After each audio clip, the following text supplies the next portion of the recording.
Atmasamsiti Swatmadarshanam Atmanirdvayat Atmanishtata. God, out of love and compassion, can take any form that devotee wants to see and fulfill their desires. But those visions are not permanent. Anything that comes and goes cannot be real. Therefore, in the previous verse, Bhagavan mentioned that his formless vision, which is the vision of the self, is the purest and ultimate. What is this vision of the self? Normally, we are habituated to know things around us by experiencing it as a knower. We consider ourselves as the subject and that we are experiencing as an object which is different from us.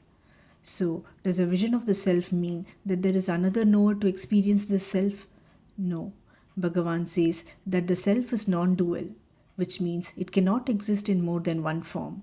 Self cannot be split into a knower and the known.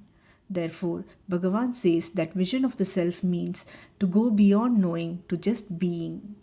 And being or abiding in the self is our true nature, where there is freedom from all that is known. This happens naturally during deep sleep state, where we are not identified with our body, mind, intellect, or ego. Achieving this state while we are awake means to give up the knower and go beyond experiencing, which is true bliss. In knowing and experiencing, there is always an effort, and hence there is suffering. Self is effortless.